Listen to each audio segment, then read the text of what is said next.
Pole dancer, have you ever wondered what the research says about how often you should be doing pole dance?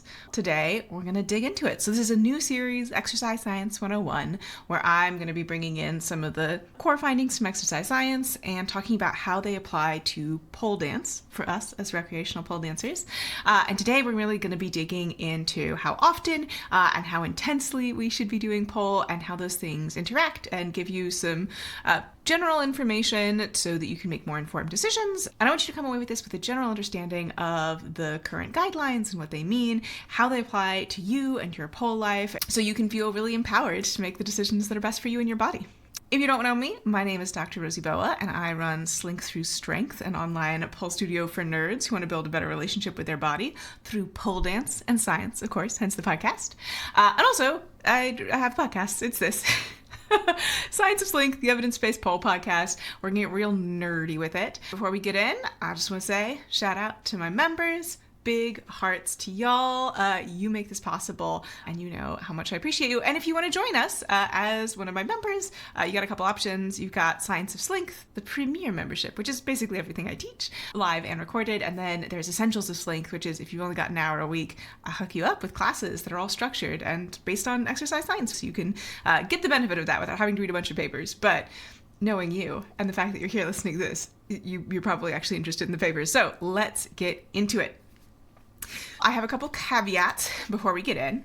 I am talking today to recreational adult pole dancers. If you are a high-level competitive pole dancer, if you are looking to really push your athleticism, anything like that, this is not going to be as relevant for you. This is for recreational pole dancers who are doing this for fun and are like, how much should I be doing? How much is too much? How much is too little? What's the recommendations? What's the guidance here?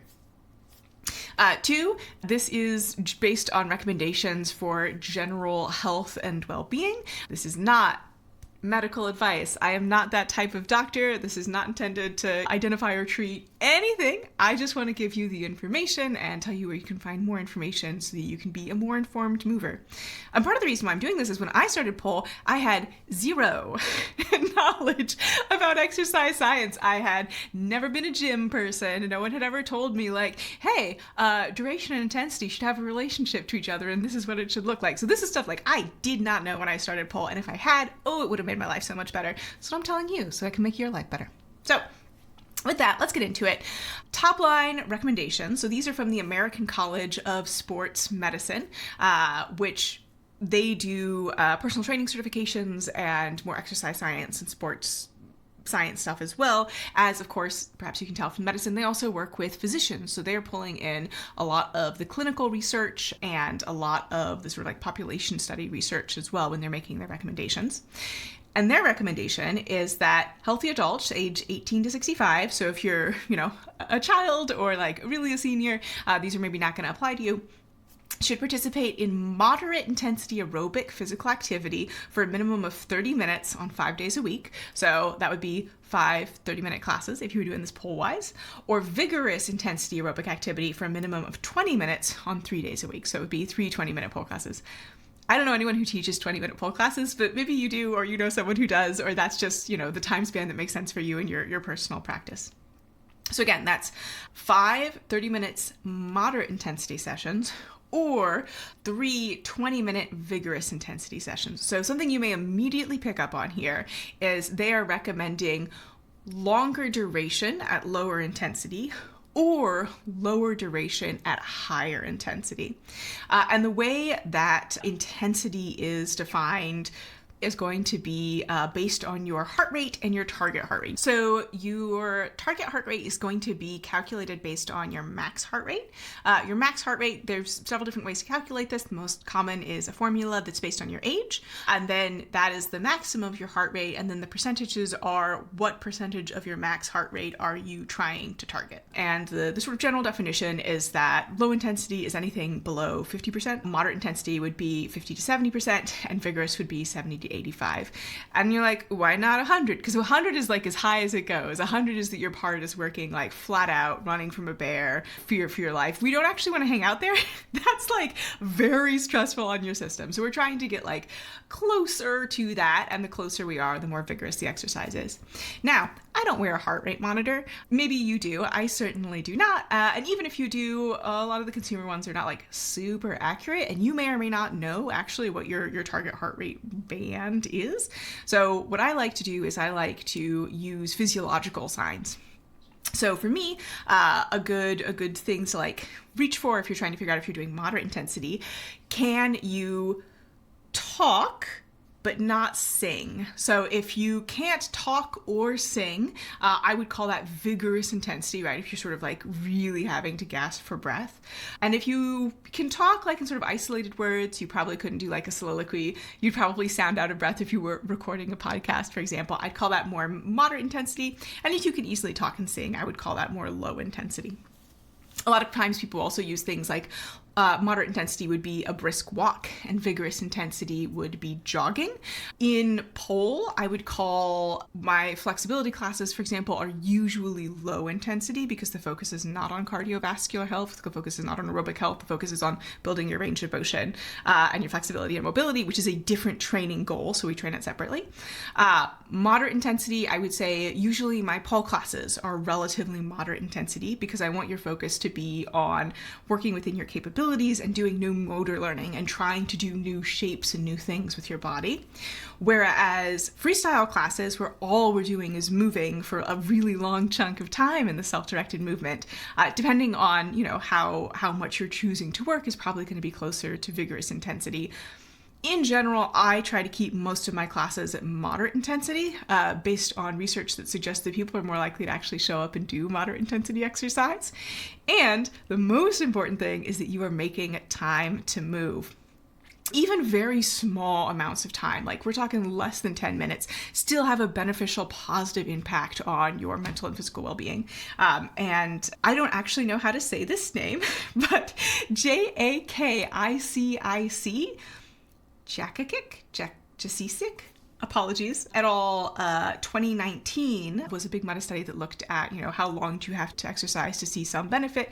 And again, less than 10 minutes, right? Any amount of movement is good for your body. Similarly, any intensity of movement is going to be good for your body. Moving is something that I don't like the word designed, but our bodies have, through the process of natural selection, been selected for movement. So it's good to have it as part of your day-to-day life. The other thing you might notice from these recommendations is that they say the number of minutes and then the number of days. So for moderate intensity, that's 30 minutes, 5 days a week, rather than, say, one 150-minute chunk. So spreading out your exercise, spreading out your physical activity gives your body time to repair, especially if you're doing strength building work, which we are in pole, right? If you've taken my strength for sling classes, you have done specifically targeted strength building work for pole, especially for doing strength work, especially for doing more vigorous things. That places a lot of stress on the system. The actual physical activation, right? The strength happening, the thing that actually makes you stronger is the rest after you are finished with your physical activity, right? So if you are not getting rest, right? If you are just going super, super hard constantly, you're not going to get to the same degree of, health and well-being benefits. So spread out a little bit more. I always recommend at least one rest day a week. I have a whole episode where I talk about rest and like what counts as rest, so you can dig into that if you're interested. But 2 is great. And if you're doing very intense exercise, you may need greater rest between periods of intense exercise. So I recommend that if you are feeling very sore, and especially if that soreness does not improve with gentle movement, wait until the soreness starts to improve with gentle movement. Give yourself more time to rest and recuperate. So that's duration, how long, how many days a week, intensity. In general, the higher the intensity, the less time you have to spend for the same degree of health benefits. And we know that these health benefits are not just physical, right? I don't know about you, I have had people in my life who have had pretty serious cognitive decline as they grew older. That's something that I'm interested in preventing for myself and others to the greatest degree possible. And it turns out that physical movement is one of the most powerful tools that we have in our toolbox. Along with social interaction, actually, interacting with people is also super important for aging well and having good cognition into your twilight years. But that's another podcast. We know that physical activity is really strongly associated with long-term brain well-being. So Erickson et al. 2019, so this is one of the papers that helped to inform the recommendations of the ACSM, goes into a lot of detail. It's a meta-study, so it pulls together a lot of other evidence, and the evidence is quite strong that moving your body is good for your brain. Maybe being a jock turns you into a nerd. Who can say? Good for your brain. You want to be doing it. You want to be doing it consistently, right? Any amount is good, right?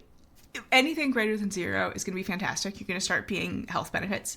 You will see the greatest health benefits, especially in terms of, say, reducing all-cause mortality, brain health benefits long-term, and also just like feeling good and having a nice time, because hopefully your movement is feeling good.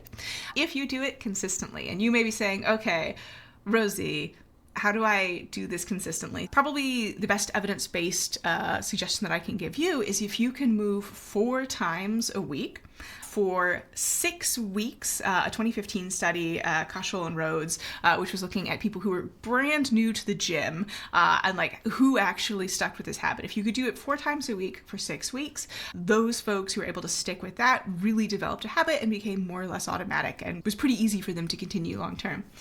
And if you were wondering, Rosie, where can I train online 4 times a week? Well, try my membership.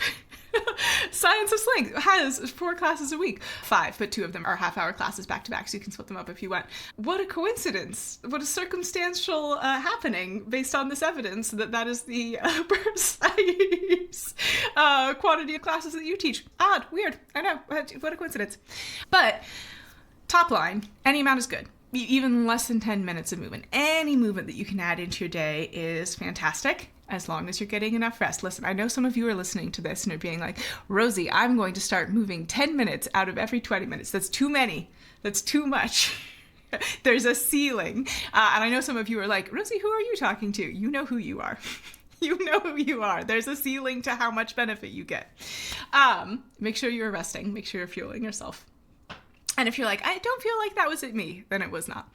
The more vigorous your movement, your exercise, the less time that you need to spend for the same degree of results. However, based on other research, people tend to find very vigorous, high-intensity exercise less fun and are less likely to stick with it long-term. So my recommendation as a trainer and a coach is always just to take the intensity down and make it easier for yourself to show up. And that's going to be so much more important than going super hard, once every 2 weeks. So that's my recommendation, but take it or leave it. But in general, 150 minutes of moderate intensity per week spread out over 5 days, so you get your rest days in, or 60 minutes of high intensity exercise a week spread out over 3 days is sort of the sweet spot, is the recommendation where you're going to start really seeing the greatest benefits bang for your buck. More than that, fantastic. You'll get, additional conditioning until you get to the point where you're starting to overtrain and you're not actually resting enough. Less than that, still good. Still going to be good for you. But if you'd like my recommendations, they're not my recommendations. They're the American College of Sports Medicine's recommendations, but I have prepackaged them for you and applied them to poll. There they are. And if you'd like to come play with me online, come play with me online. With that, I'm going to leave you. I hope you're staying healthy, staying safe, taking care of yourself, taking care of your community, and I will talk with you again very soon. Bye.